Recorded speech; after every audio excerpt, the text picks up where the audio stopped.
السلام علیکم ورحمۃ اللہ وبرکاتہ۔ ویلکم ٹو لرننگ قرآن میں خوش آمدید۔ سورۃ غافر کی سورۃ مومن کی آیت نمبر 21 ہم نے سٹارٹ کرنی ہے۔ سٹارٹ کرتے ہیں۔ بسم اللہ الرحمن الرحیم۔ شروع اللہ کے نام سے جو بڑا مہربان اور نہایت رحم کرنے والا ہے۔ آوا کیا لم یسیروا وہ چلے پھرے نہیں فی الارض زمین میں، فینظروا تو وہ دیکھتے، کیف کانا کیسا ہوا، عاقبات و انجام، الذین ان لوگوں کا جو کانو تھے من قبلہم ان سے پہلے، کانو ہم وہ تھے اشد منہم زیادہ سخت ان سے،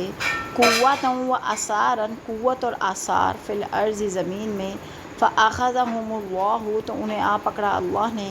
بذنوبہم ان کے گناہوں کے سبب، وما کانا اور نہیں ہے، لہم ان کے لیے، من اللہ اللہ سے، من واق کوئی بچانے والا۔ کیا ان لوگوں نے زمین میں چل پھر کر نہیں دیکھا کہ جو لوگ ان سے پہلے گزر چکے ہیں ان کا کیا انجام ہوا؟ وہ ان سے قوت میں بھی زیادہ تھے اور اپنی یادگاریں بھی ان سے زیادہ چھوڑ گئے تھے، پھر ان کے گناہوں کی وجہ سے اللہ نے انہیں پکڑ لیا اور انہیں اللہ کی گرفت سے بچانے والا کوئی نہ تھا۔ اپنی یادگار چھوڑنے کا شوق اس آدمی کو ہوتا ہے جو اپنے آپ کو کوئی بڑی چیز سمجھتا ہو۔ یہ الگ بات ہے کہ اس معاملے میں بھی ہر شخص کا ذوق الگ الگ ہے۔ ان لوگوں نے ایسی یادگاریں چھوڑی جو ان کی شان و شوکت پر دلالت کرتی تھیں، پھر جب اللہ کا عذاب آیا تو نہ شان و شوکت ان کے کسی کام آئی، نہ چھوڑی ہوئی یادیں۔ پھر جب دنیا میں انہیں کوئی چیز اللہ کے عذاب سے نہ بچا سکی تو آخرت میں انہیں کون بچا سکے گا؟ ذالک یہ بھی انہم اس لیے کہ وہ کانت تاتہم ان کے پاس آتے تھے، رسولہم اس کے رسول، بالبینات کھلی نشانیوں کے ساتھ، فکفروا تو انہوں نے کفر کیا، فاخذہم اللہ پس آ پکڑا انہیں اللہ نے، انہ بے شک وہ قوی شدید العقاب سخت عذاب والا ہے۔ یہ اس لیے ہوا کہ ان کے پاس ان کے رسول واضح دلائل لے کر آئے تو انہوں نے انکار کر دیا،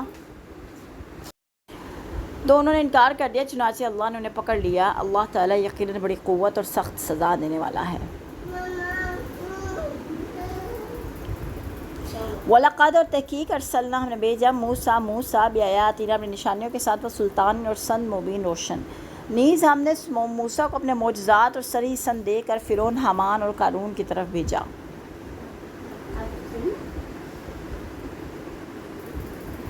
سلطان کا معنی ایسی دلیل ہے جو سند یا دستاویز کی حیثیت رکھتا ہو، جس سے واضح طور پر یہ معلوم ہوتا ہو کہ یہ شخص جو کچھ کر رہا ہے وہ صرف اپنی ہی نہیں کسی دوسری قوت کے بل بوتے پر کر رہا ہے، اور ایسے حالات و واقعات موسیٰ کی زندگی میں بارہا پیش آئے تھے۔ پہلی بات تو یہی تھی کہ موسیٰ فرعون کی حکومت کی مفرور مجرم تھے، اس کے باوجود اب خود ہی سیدھے اس کے دربار میں پہنچ گئے اور اسے اللہ کا پیغام سنا کر اپنے اطاعت کی دعوت دی، اور یہ بھی کہا کہ بنی اسرائیل کو آواز دے کر میرے ہمراہ روانہ کر دے، اور یہ دونوں باتیں ایسی تھیں جن سے وہ جل بھن گیا تھا، مگر اس کے باوجود آپ پر ہاتھ اٹھانے یا آپ کو کوئی تکلیف پہنچانے کی جرات نہ کر سکا، اور کہا تو بس یہی کہا کہ اگر تم واقعی اللہ کے رسول ہو تو کوئی معجزہ ہے تو وہ تو پیش کرو۔ پھر جب بھی مصر پر کوئی عذاب نازل ہوتا تو فرعون سیدنا موسیٰ سے التجا کرتا، اگر یہ مصیبت دور ہو جائے تو میں ایمان لے آؤں گا۔ پھر جب سیدنا موسیٰ دعا کرتے تو وہ مصیبت ٹل بھی جاتی تھی۔ ایسی تمام باتوں سے صاف واضح ہوتا تھا کہ سیدنا موسیٰ کی پشت پر کوئی غیبی طاقت موجود ہے جس سے فرعون اور اس کے سب درباری خائف تھے، اور یہی سلطان المبین کا مطلب ہے۔ الی فرعون کی طرف، وہامان اور حامان، قارون فقالوا تو انہوں نے کہا، ساحر جادوگر، کذاب جھوٹا، مگر انہوں نے کہا یہ تو جادوگر ہے بڑا جھوٹا۔ ان کی الزام ہے زبانی اور دوسرے لوگوں کو مطمئن رکھنے کی غرض سے تھے، آپ نے جو لاٹھی کے سام بجانے اور ید بیضا کے معجزات پیش کیے تھے، اس لحاظ سے وہ سیدنا موسیٰ کو جادوگر کہا کرتے تھے، اور آپ کے دعوی رسالت کے لحاظ سے آپ کو جھوٹا کہتے تھے، مگر خود وہ اچھی طرح سمجھ چکے تھے کہ سیدنا موسیٰ نہ جادوگر ہیں نہ اپنے دعوے میں جھوٹے ہیں، کیونکہ جادوگر تو فرعون کے ملک میں بے شمار ہیں، مگر کسی جادوگر سے یہ تو نہ ہو سکا کہ وہ اپنے جادو کے زور سے ملک بھر میں قحط مسلط کر دے، اور جب اس سے قحط کو دور کرنے کی درخواست کی جائے تو اپنے جادو کے زور سے بارشیں برسا کر قحط ختم کر دے۔ بلکہ جادوگروں نے ہی تو بھرے میدان میں سیدنا موسیٰ پر ایمان لا کر فرعون کے مکارانہ سازشوں کی کلی کھول دی تھی۔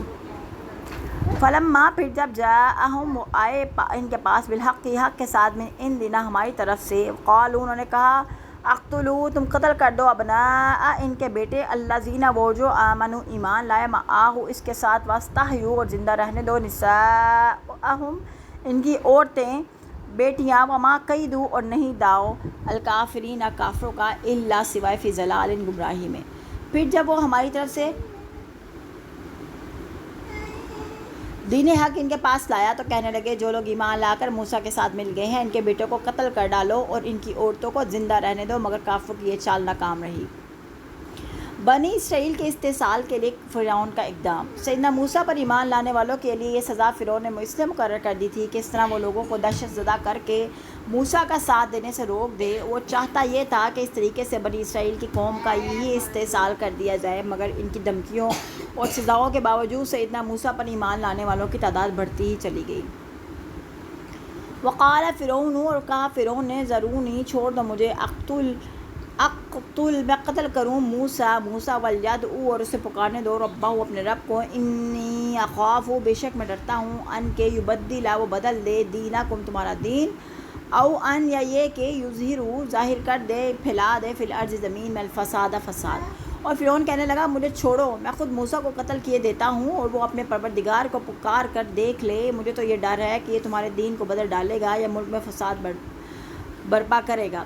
فرعون کی گیدڑ بھبکی۔ اس کا مطلب تو یہ ہے کہ جب سیدنا موسیٰ پر ایمان لانے والوں میں کمی کی بجائے ان کی تعداد بڑھتی ہی چلی گئی تو فرعون نے سوچا کہ اب مصیبت کا ایک ہی حل ہے، وہ یہ ہے کہ سیدنا موسیٰ علیہ السلام ہی کو قتل کر دیا جائے، نعوذ باللہ۔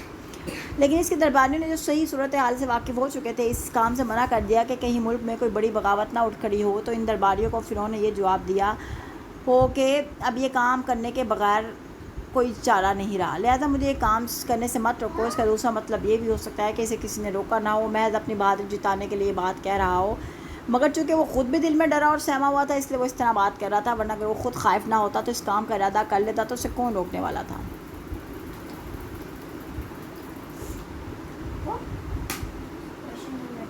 وقال موسیٰ، اور کہا موسیٰ نے، انی اُستُ، بے شک میں نے پناہ لے لی، بربی، اپنے رب کی، وربکم، اور تمہارے رب کی، من سے کل متکبر،